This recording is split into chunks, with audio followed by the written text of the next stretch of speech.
Hello everyone, welcome back again. This is Jesse, and then in today's tutorial, we're talking about how to deal with missing data in Julia with data frames, right? So one of the issues when it comes to plain data is missing values.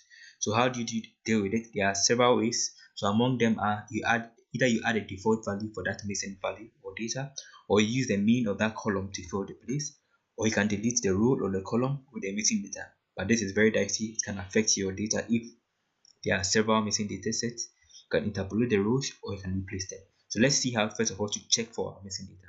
So these are the main functions that will help that we'll be working with to check for missing data, right? So for example, so let's see. First of all, let's read our file. So this is one of the ways of reading a file that you are certain that is having missing data, right? You will use the NA string argument, keyword argument, then you pass in the NA small, and then all these things to associate all the NAs to a particular format so that it becomes uniform, right? So let's try that one and see. Realize that all the NAs, all the missing values are now in the NAs, right? Okay. Now let's try and see. The first way for checking for missing values is to use a show calls, right? Show column. So df1, and it's going to show and list all our columns for us, which is quite useful.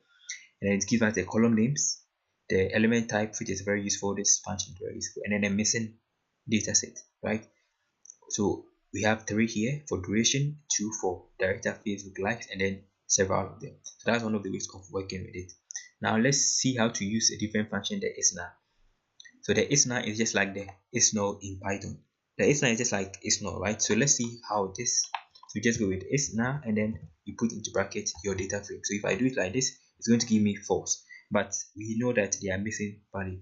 The reason is that the isna is usually used to loop throughout the data set array by array, index by index. That's why it's given as false, because the first one it may read may have a bit data, right? So let's see the idea behind this thing so that we don't get this error. Now let me create an array. So s is equal to an array of 1, 2, and then I'm going to give an empty space, right? Then I'm going to pass in 4, right? So this is going to be an array, a one-dimensional array. So if I want to check for the missing values inside this place, one of the ways of doing it is to use the isna. So isna and then x, right? So I'll take my s, which is going to be my array, and then I'll pass in my first index, which is 1. So it's going to tell me that it's false because there is something here which is not null. Then if I pass in 2, it's going to tell me the same thing. If I pass in the third index, which is the space here, it's going to tell me that it's false. And then if I pass in 4, it's also going to tell me that it's false. So this format of creating an array would still give us issue, right? So I'll show you a different method of creating an array that will accept a missing value that you can read it out.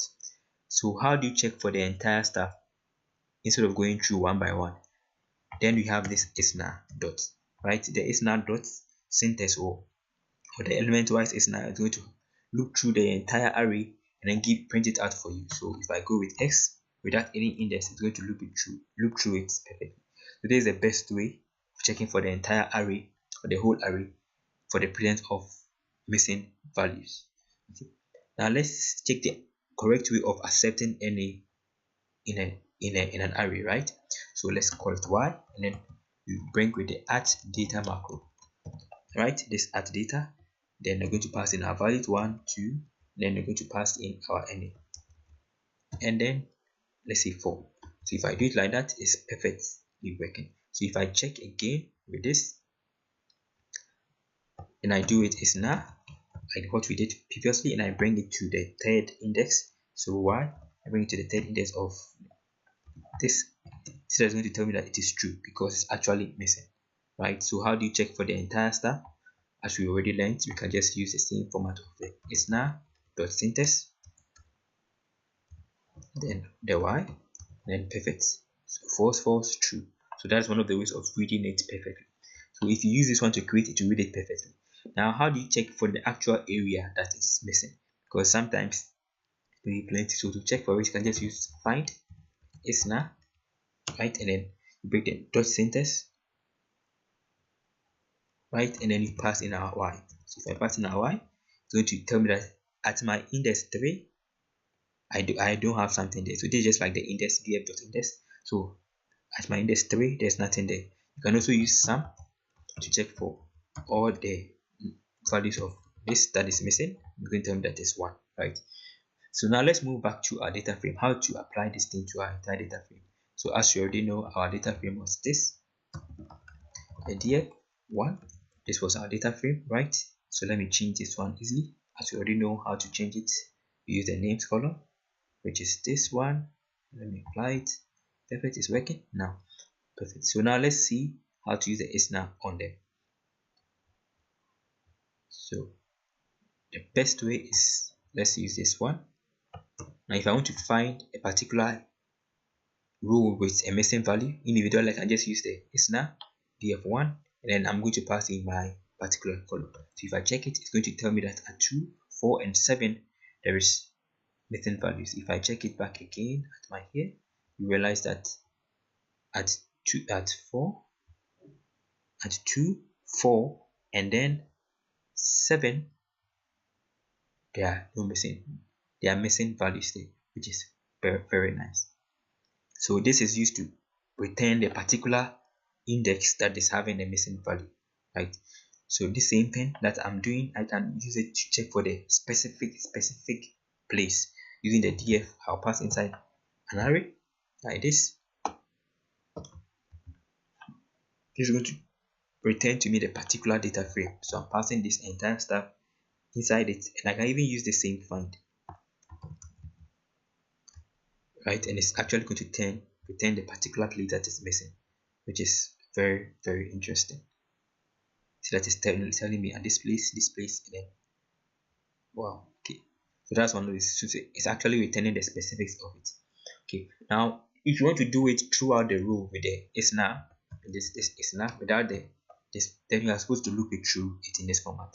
So either I'm going to equate the size of my data, right, with this n now, this n rows and then n columns with this, then I'll pass it through this condition. So if I check it, it's going to work perfectly for me. The same thing can be done in this way of the n rows, which was equated here, right? So if I do it like that, it's still going to work. So you're going to skip wherever there's missing values. So that's the way of using the isna, which is tedious stuff. You can't always be writing a function like this. Okay. So that's one of the ways. So now these are the main ideas that we have learned so far. You can use the isna, which will work for each individual rows. It's supposed to pass in the index, the data frame in an index. The isna.syntax or the isna element wise is going to work for the entire row. And then this thing that we did not do. So let's try that one. So we have this, right? If I want to check it, you see that this is going to return a data frame that contains no rows with missing. It's going to do the opposite of the isna. That is the meaning of this idea. Going to turn it from true, false, false. Wherever it is true, that means that it's having a value there. Wherever there is false, that means that there is no value there. So this is the opposite of the isna.syntax, right? Okay. That is how to check for our data. So now let's see the actual solution for filling our data. Our actual solutions. So the first way of solving it, as we already know, that we had this showcols one, right? You want to actually fill it. So one of the best ways of doing it is to fill it with a default value. So default, call it fill with default, right? So how do you do that? You can just do it in this way. You can just take the entire data, right? So df and then isna dot, as we learned already, then df, that is the entire data frame. This was one, this was one, and I'm going to pass in the particular rows. I want to fill all the one for the duration with a certain value, right? So duration, and then when I fill it with duration, this is going to pick only the duration, right? So this entire stuff here is my x or one data frame, right? And then after that, I'll bring my column here and I'll bring the specifics, right? Duration. So it's going to find all of them of this particular stuff. So if I do it like this and I print it out, see that any, right? So now I can then equate it to specific value. So let's say I can increase it to, let's say, 999. Then it's actually going to replace all of them with 999, or I can replace it back with maybe 0. Oops, it's 0. And it's going to fill all of them with 0. So this is one of the ways of filling them with a default value, right? So let's check the one with the 999, something that's not going to affect the entire data set. So if I go back and I check for show columns, df1 is going to tell me that that place is, there's nothing there because it has been filled with this value, right? Okay, that is one of the ways. So if I go back and I read this one again, if I read this, yes, let's read it. You see that that place is being filled with 999. So that is one of the ways. So you can either fill the place with a default value, or can replace that NA with a particular value.